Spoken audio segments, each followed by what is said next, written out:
You really wore that to a billionaire's gala? The words sliced through the ballroom like glass breaking against marble. Heads turned. Champagne glasses froze mid-air. And at the center of it all, Victoria Hale, the 32-year-old white CEO with a body built for attention and a dress designed for headlines, let her laughter ring out. Her crimson sequin gown caught the chandelier light, daring the cameras to linger. She didn't whisper her insult. She delivered it like a toast. Her target?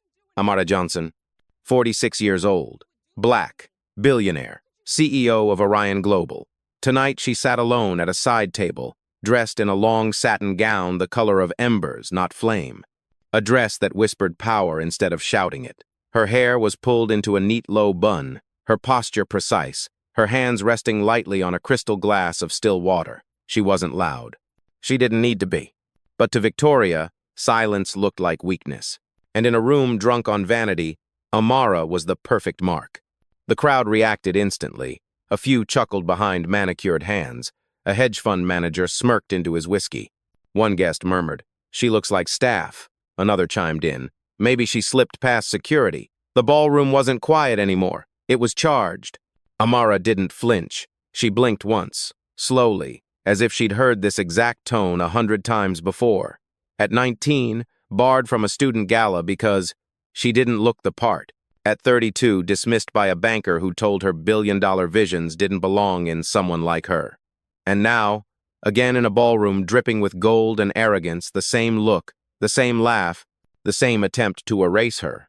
But history had taught her patience. Victoria leaned closer, wine glass swirling, her red lips curling like a blade.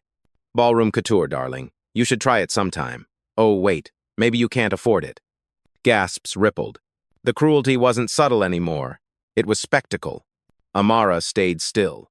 One hand traced the stem of her glass, not as a fidget, but as an anchor.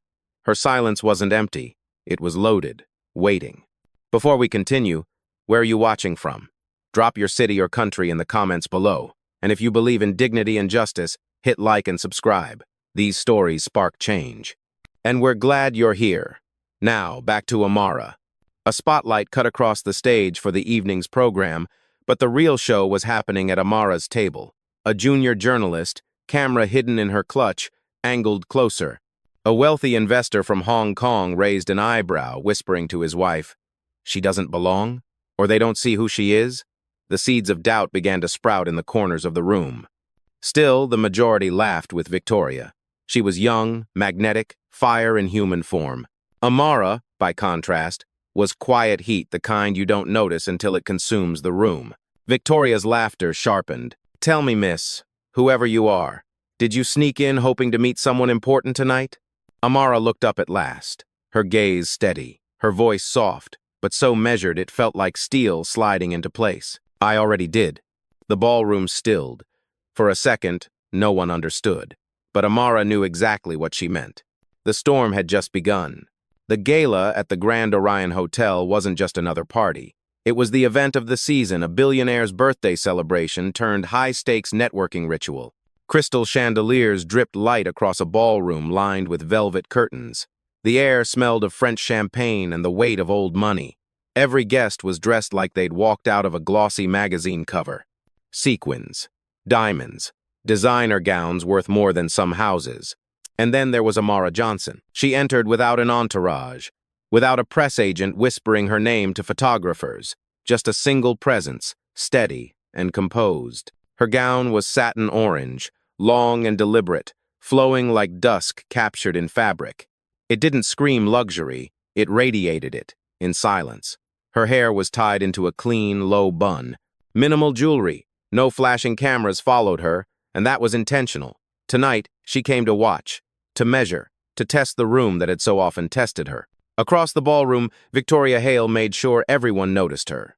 32, ambitious, the kind of CEO who built her empire less on innovation and more on spectacle. Tonight, she was spectacle personified.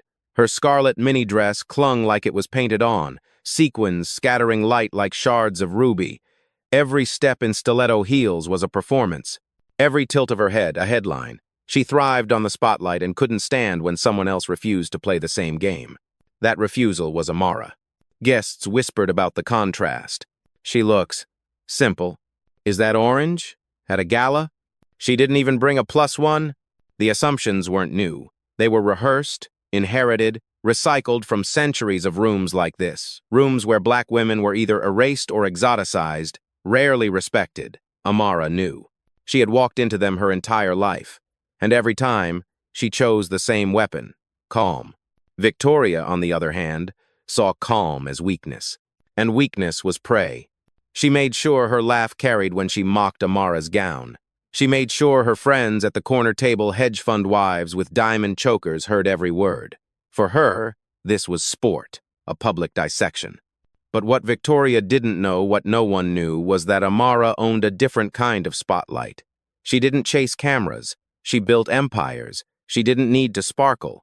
She signed checks that kept entire corporations alive, including, quietly, Victoria's. Amara sat with her back straight, eyes following the stage where a jazz quartet began playing. Her silence wasn't a retreat, it was a calculation. Every smirk, every sneer, every whispered insult was being noted, not in anger, not in shame, but in record. At 22, she had been turned away from a hotel gala for not being on the guest list, even though she held a valid invitation. She left that night and drafted the early notes for what would become her first acquisition. Now, decades later, she was back in another ballroom, facing another gatekeeper in sequins. The cycle had returned, but this time, she was the one holding the pen. Victoria raised her glass again, lips painted in arrogance. "Darling, maybe next year you'll dress like you belong." Amara looked up, her eyes steady, her lips just barely curving. She didn't speak. She didn't need to. The room had already decided this was entertainment. But for Amara Johnson, it was evidence. And the night had only just begun. The band's saxophone curled into the air, smooth and elegant, but Victoria's voice cut sharper than any note. She leaned against the gilded table, glass in hand, eyes locked on Amara as if she'd found her evening's amusement. "Excuse me," she called loudly toward the MC standing by the stage. "Is this event still exclusive? Because I'm starting to think the guest list's gotten a little generous." A ripple of laughter, subtle at first, then louder. Several heads turned toward Amara's table. Amara didn't move. She didn't fidget. Her gaze remained steady, following the flicker of candlelight on the tablecloth. Victoria smirked, encouraged by the reaction. She raised her voice again, this time turning to her friends. "Maybe someone should check her wristband." "Security? Is she even supposed to be here?" Gasps, murmurs. The phrase "not supposed to be here" carried weight in a room built on lineage and wealth. In seconds, strangers began weaving stories about Amara. Perhaps she was staff. Perhaps she slipped in with vendors. Perhaps she was an ambitious social climber hoping to brush shoulders with the rich. The narrative wasn't true, but it was easier than confronting bias. At the corner, the young journalist with her hidden camera frowned, pressing record. She knew exactly what this was. Humiliation disguised as banter. Amara took a sip of water, calm, her gown glowing under the chandelier. Victoria wasn't finished. She turned fully toward Amara now, letting her red sequins blaze. "Sweetheart, if you're lost, the service entrance is down the hall. That dress would look perfect carrying trays." Laughter erupted, sharper this time. Someone clapped. The hedge fund manager nearly choked on his drink. For Amara, time slowed. She heard the echo of her younger self, standing outside a gala years ago, told by a doorman, "This isn't your kind of place." She remembered the sting, the quiet walk back into the night, the promise whispered only to herself, "One day, I'll own the room they threw me out of." And now here she was, same arrogance, different voice, same stage, but she was no longer the outsider they imagined. She was the architect of empires, sitting in silence while ignorance tried to play queen. She didn't flinch. She didn't respond. Her silence was both shield and sword, though no one recognized it yet. Victoria lifted her chin, reveling in the crowd's reaction. She thrived on validation, and tonight she had it in spades. Her laughter rang out, sparkling as much as her diamonds. To her, this was victory. To Amara, it was merely evidence stacking, waiting. The young journalist scribbled furiously, capturing every word. Across the room, the Hong Kong investor whispered again to his wife, this time with a frown. "They mock her, but she's composed. More than composed. She's calculating." The ballroom continued to buzz with champagne and cruelty. The line between entertainment and insult had been erased, and Amara Johnson, the woman in orange, silent under fire, let the room dig its own grave. The laughter faded into a low hum, like bees circling honey that wasn't theirs. Champagne flutes clinked, the jazz band played on, but the center of gravity in the ballroom had shifted. All eyes, knowingly or not, had fixed on Amara Johnson, and still she said nothing. Her hand rested lightly on the stem of her glass, not clenched, not trembling, just steady, as if it anchored her entire body. Her posture remained regal, back straight, shoulders relaxed. Every detail screamed composure. To the untrained eye, she seemed unmoved. But to those who watched closely, the journalist in the corner, the investor across the room, it was clear. This was not passivity. This was control. Victoria tilted her head, impatient.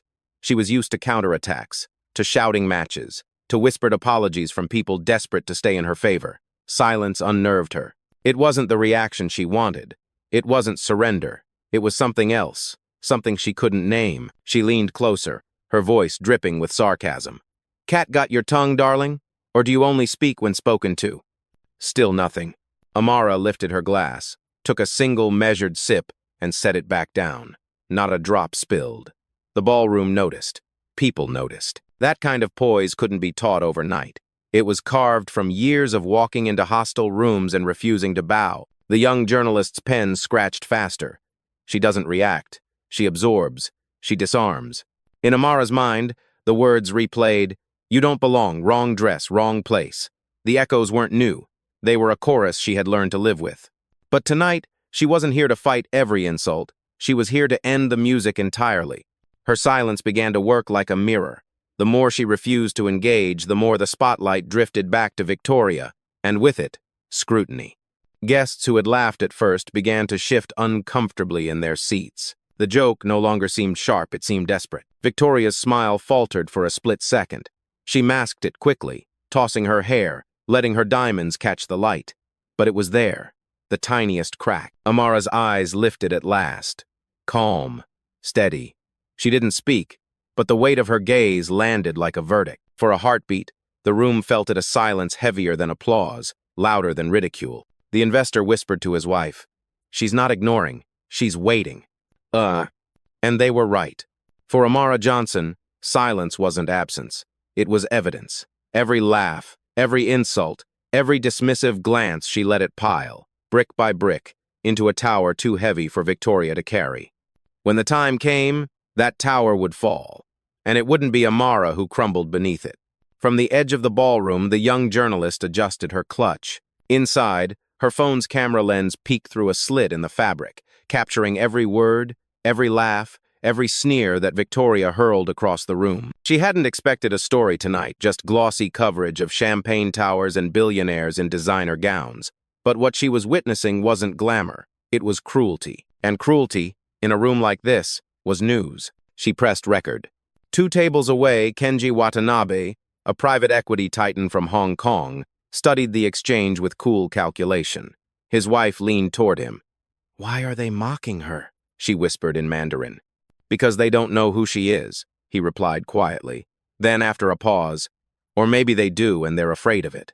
He had met Amara once, years earlier, during negotiations for an acquisition in Singapore. Even then, she'd carried herself the same way, silent, deliberate, as if every second she gave you was a gift. He remembered walking away from that meeting, certain of one thing: she didn't waste words. If she wasn't speaking now, it wasn't because she couldn't, it was because she was choosing not to. Across the ballroom, murmurs began spreading. Not everyone laughed anymore.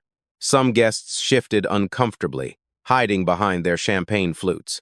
The spectacle that had seemed amusing minutes ago now felt unbalanced, too sharp, too cruel. One woman whispered to her partner, "Isn't that Amara Johnson?" Her partner frowned. "No, can't be. Johnson wouldn't sit alone like that. She wouldn't dress like—" He stopped mid-sentence, because even as he said it, the possibility unsettled him. The journalist caught it all. The whispers, the shifting tone, the slow turn of the crowd from amusement to uncertainty. She scribbled a note in her phone. "Power isn't loud. It's what changes the air in the room without a word." Victoria, of course, noticed none of this. She was drunk on the attention, swirling her glass, basking in the spotlight. To her, the night was still a victory parade. She believed every smirk in the room was hers to command. But the camera was watching. The investor was watching. And the silence that Amara wielded so effortlessly was beginning to reshape the story. The gala's host, a billionaire with a golden bow tie, glanced toward the scene, frown tugging at his lips. He recognized Amara's face. He'd seen her name in boardrooms, her signature on contracts, her presence in places Victoria Hale could only dream of. Yet he said nothing. He wanted to see how far this would go. And so the stage was set. One woman in orange, silent but unshaken. One woman in red, laughing too loudly, unaware of the ground eroding beneath her heels. And around them, a circle of witnesses, some skeptical, some complicit, some already realizing they were watching a downfall in real time. The evidence was building, and the room didn't even know it was on trial. The jazz band shifted into a brighter tune, violins rising under the hum of conversation. But at the center of the ballroom, the tension wasn't music, it was a blade waiting to be drawn. Victoria Hale stood with predatory ease, her sequined dress shimmering like a warning flare. She raised her crystal glass high, swirling the dark red liquid, eyes never leaving Amara. "Well," she announced loudly, her tone coated in champagne and arrogance, "if silence is your only answer, then let me toast to that." She stepped closer, too close. Guests parted like curtains as she crossed the polished floor, heels clicking like a metronome of menace. She stopped at Amara's table, the crowd now circling, pretending to mingle while leaning in to watch. Victoria leaned over, lowering her glass toward Amara's satin gown. "Careful," she said with a smile sharp as glass. "Wouldn't want a mistake to ruin that staff-colored dress." And then it happened. A tilt of her wrist. A deliberate slip masked as an accident. A ribbon of scarlet wine cascaded over Amara's lap, staining the orange satin like blood blooming across flame. Gasps rippled through the room. A few covered their mouths. One man muttered, "Oh my God." Another chuckled nervously, unsure whether to laugh or recoil. Victoria feigned innocence, her hand to her chest. "Oops," she said, dripping with mock concern. "Guess dry cleaning bills aren't included in charity donations." Laughter uneasy, fractured followed. Amara didn't move. She looked down at the spreading stain, then back up at Victoria. Her face was calm, her breathing even. No flicker of rage, no visible crack, only silence, sharp and deliberate. The journalist's pen nearly tore the page. She poured wine on her. Deliberate, caught it on film. Kenji Watanabe leaned closer to his wife. "This isn't humiliation," he murmured. "This is suicide. She doesn't know who she's playing with." Victoria, drunk on her own performance, didn't see the shift in the crowd.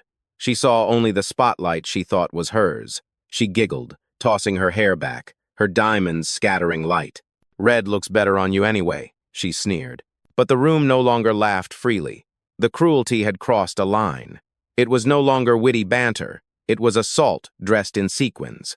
Guests looked at Amara now, not with mockery but with unease, wondering, whispering, doubting. Amara placed her napkin gently over the stain, not to hide it, but to mark it. Her hand moved with precision, as if recording the insult in her own quiet ledger. And in that silence, the energy of the ballroom shifted. Those who had mocked began to sense the storm building. Those who had doubted began to question their own certainty. And those who had watched closely, the journalist, the investor, the host, knew this was no accident. Victoria had just written her own downfall. The ballroom had grown restless. The spilled wine still glistened on Amara's gown, the stain deepening like a scar across fire. Conversations faltered, laughter thinned. What had once been a cruel joke now felt excessive, dangerous, but Victoria wasn't finished. She thrived on spectacle. And tonight, she wanted her victory carved into the marble of this ballroom. "Security!" Victoria's voice rang out, sharp enough to pierce through the jazz quartet. She waved her manicured hand like a queen dismissing a servant. "Someone please escort this woman out. She's clearly not supposed to be here." Gasps echoed, louder this time. Guests shifted, uncomfortable. Even the servers in white jackets froze mid-step. The young journalist's camera caught every second, her hand trembling as she whispered to herself, "She's really doing this." Two security guards at the edge of the ballroom glanced at each other, hesitant. They weren't sure. The guest list was tight, but this woman, the one in orange, carried herself with a gravity that didn't match the accusations. Still, orders were orders. They began to move through the crowd. Victoria smiled, satisfied, as though she had just delivered the closing act of her performance. She leaned closer to her friends, whispering loudly enough for the room to hear, "Some people don't understand boundaries. This is a billionaire's gala, not a community center." A ripple of uneasy laughter followed. But it was thinner now, strained, as though people weren't sure whether to keep indulging her cruelty or to distance themselves from it.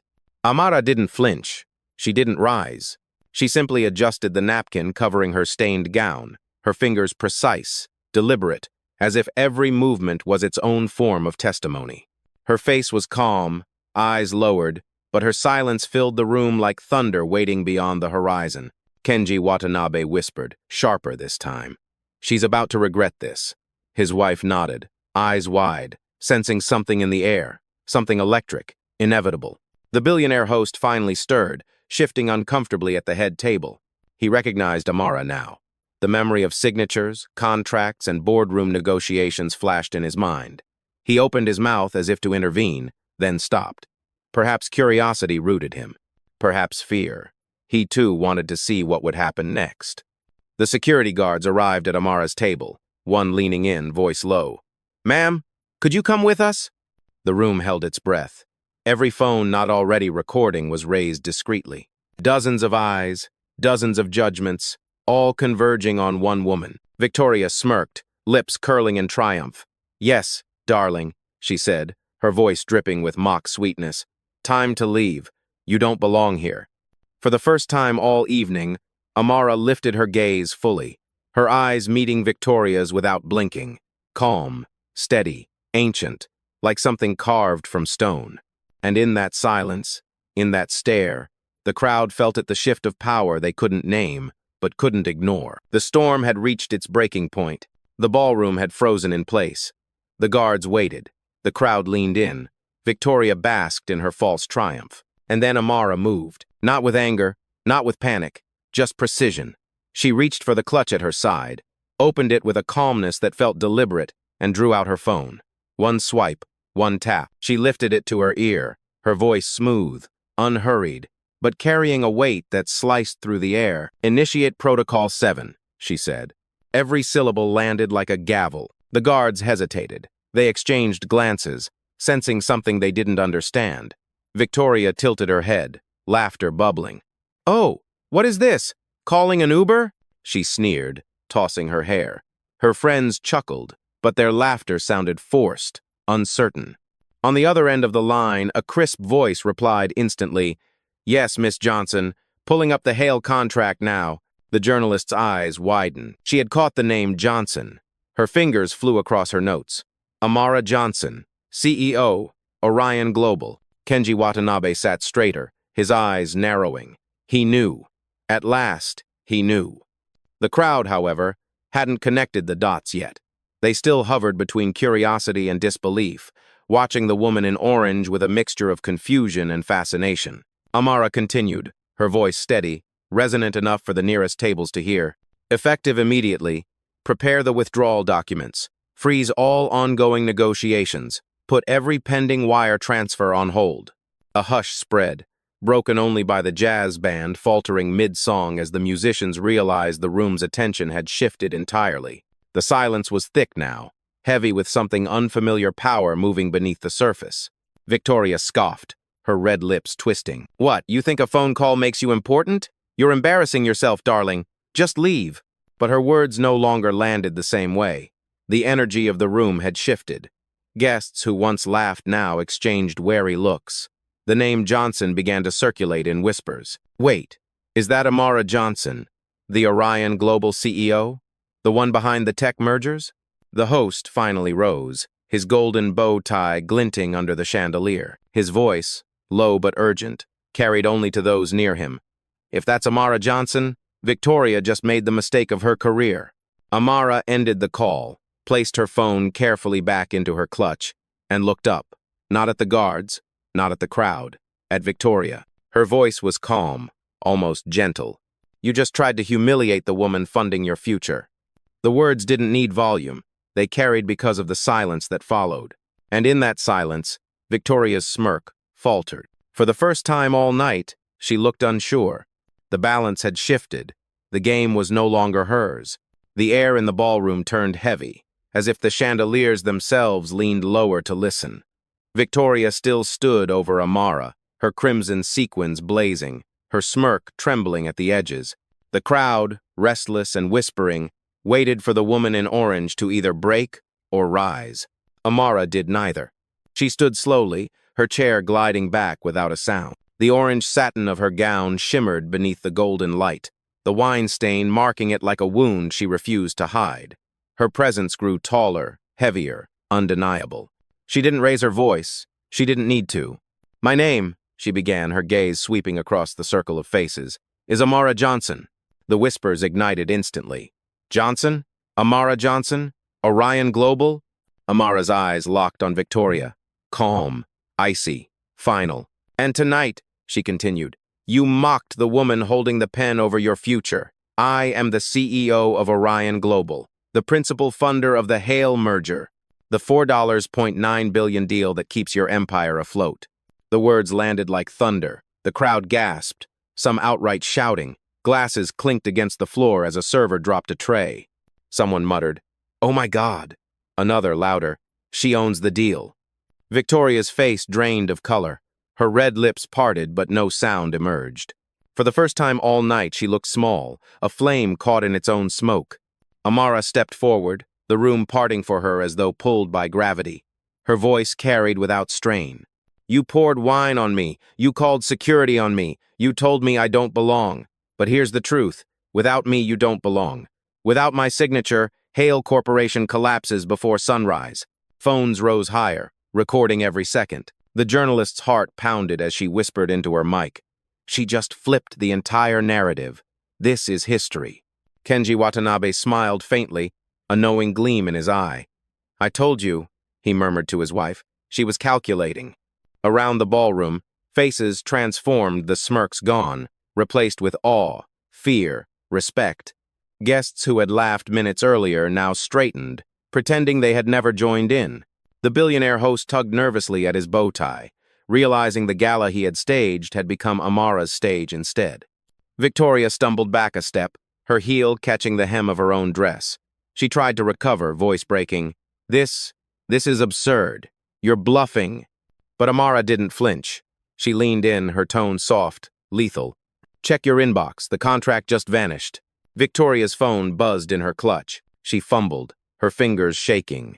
And when she looked at the screen, the blood drained from her face. The deal gone. And in that moment, the woman in orange wasn't just a guest. She was the storm. The silence that had unnerved the room all night revealed itself for what it truly was: power, waiting for its moment. Amara Johnson had arrived. Victoria's laughter, the weapon she had wielded all night, was gone. Her throat clenched, her sequins no longer glittered, and the wine glass in her hand trembled until she set it down with a sharp clink. Her face, once painted with smug confidence, was now a mask of panic. The ballroom saw it. Every guest who had once smirked, whispered, or joined her cruelty now shifted in their seats. Some looked away, ashamed. Others pulled out their phones, pretending they hadn't laughed along. But it was too late. The room had already chosen its new center of gravity, and it wasn't Victoria Hale. The billionaire host cleared his throat, voice uneasy. "Miss Johnson," but he stopped. He wasn't sure what to say. Power had already spoken. Anything else would only echo it. Across the room, the journalist whispered into her recorder, hands trembling with adrenaline. "She's not just in control. She's dismantling her in real time. This isn't a scene, this is a verdict." Victoria took a shaky step forward. Her voice cracked as she tried to recover. "Listen, this was a misunderstanding. A joke taken too far. We're all here to celebrate. And... number." Amara's voice, calm and low, cut sharper than a shout. The single word silenced the room. Even the band stopped playing mid-note, as if obeying a command none of them had heard before. Amara's eyes fixed on Victoria, unblinking. "You weren't joking. You humiliated me because you thought you could. You called security because you believed I didn't belong. You poured wine on me because you mistook cruelty for power. And now the truth stands in front of you. Do you still feel powerful? Victoria opened her mouth, but nothing came out. Her body language betrayed her, arms crossing, shoulders shrinking. The red dress that had once screamed dominance now looked like a costume slipping off its actor. Kenji Watanabe spoke loudly enough for others to hear. That's the problem with arrogance. It doesn't know when it's already lost. Heads turned toward him, nods rippling across the room. The crowd's shift became visible. A woman in diamonds who had once laughed now raised her glass slightly toward Amara, as if in apology. The servers, once frozen in hesitation, moved again, but now with subtle deference, pouring fresh water at Amara's table, clearing away empty glasses, as though reclaiming her space from the insult. Victoria, desperate, turned to her circle of friends. Say something, tell her, but they avoided her eyes. One by one, they stepped back, distancing themselves. Her empire of validation crumbled, not with fire, but with silence. Amara didn't gloat. She didn't need to.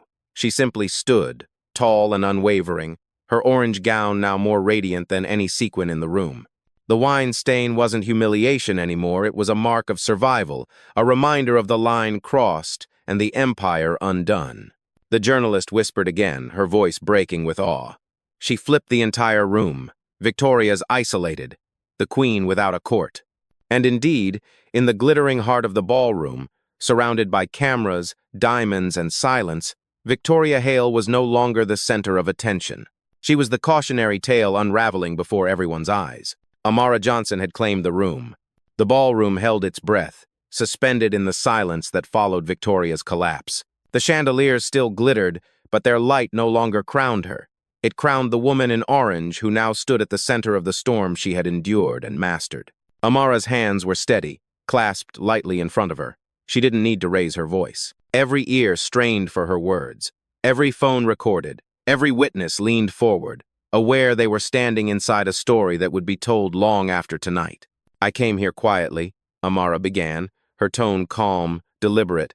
I didn't ask for attention. I didn't demand a spotlight, but arrogance has a way of dragging dignity into the open. She turned slightly, addressing not just Victoria, but the entire glittering assembly. You wanted to know if I belonged here. So let me be clear. I don't just belong. I own the room. My company holds the controlling interest in the Hale merger. $4.9 billion. 4.9 billion reasons this corporation breathes tomorrow. Gasps, murmurs. Someone at the back whispered, "She controls the deal." Another voice louder, "She can end Hale tonight." Amara's eyes swept the room, pausing on the host, on the investors, on the journalists scribbling with frantic urgency. And as of this moment, that deal no longer exists. I am canceling the merger. Effective immediately. The words struck like a hammer. The crowd erupted. Some gasped aloud. Others muttered frantically into their phones, already alerting offices and partners. The journalist nearly dropped her recorder, whispering, "She just killed a $4.9 billion contract. Live." Victoria staggered forward, face pale beneath the chandelier's golden glow. "No, you can't!" Her voice cracked, desperation spilling into the silence she once commanded. "Do you know what you're doing? You'll ruin." Amara cut her off with a single glance. Her calm was unshaken, her authority absolute. "I know exactly what I'm doing. I am removing my name, my money, and my power from those who mistake cruelty for strength. Deals built on arrogance collapse on their own. I'm just saving time." The ballroom buzzed with shock, awe, even admiration. Kenji Watanabe nodded firmly, raising his glass toward Amara. "That," he said, voice steady, "is what leadership looks like." Others followed, subtle at first, then bolder a ripple of raised glasses in salute. Victoria's hands shook as she clutched her phone, refreshing her inbox, watching her empire unravel in real time. Her friends turned away, her allies melted into the crowd, her spotlight extinguished. And at the center stood Amara, calm and radiant, her wine-stained gown transformed into an emblem of resilience. She had entered as a target. She now stood as the judge. The verdict was final. $4.9 billion gone, and with it, the illusion of Victoria Hale's power. The ballroom was no longer the same. Moments ago, it had been a theater of arrogance and spectacle. Now, it was a courtroom, and the verdict had been delivered. The sentence, $4.9 billion withdrawn, arrogance exposed, power redefined. Amara Johnson did not linger. She had no interest in basking in applause or watching Victoria unravel further. That wasn't her way. Quiet power doesn't gloat, it leaves echoes behind. She placed her napkin gently on the table, covering the last trace of spilled wine. The stain was no longer humiliation. It was a scar turned into a crown. She adjusted her gown, straightened her shoulders, and began to walk. The crowd parted instantly. No one stopped her. No one dared. Some lowered their eyes in shame. Others raised their glasses in silent respect. The journalist kept her camera steady, whispering, "She's leaving," on her own terms. Each step of her heels against the marble floor sounded louder than the jazz band could ever play.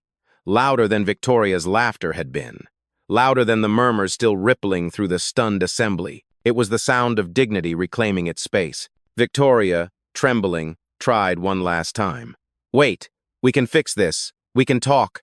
Amara paused only long enough to glance over her shoulder. Her voice, steady and low, carried across the entire ballroom.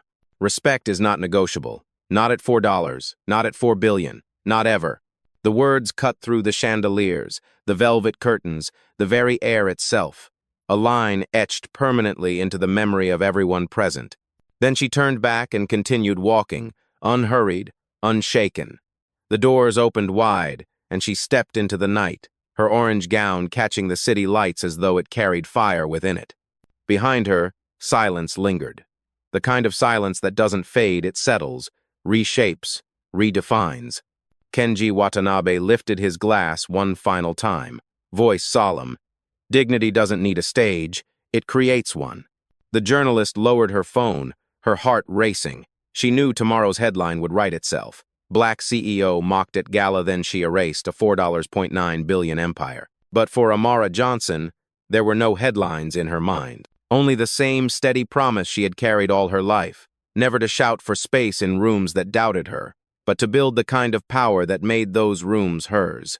And as the heavy doors closed behind her, the ballroom remained frozen, haunted by the quiet strength of the woman they had tried and failed to dismiss. Amara did not stay to see the aftermath. She didn't need to. Her presence, her silence, her power had already rewritten it.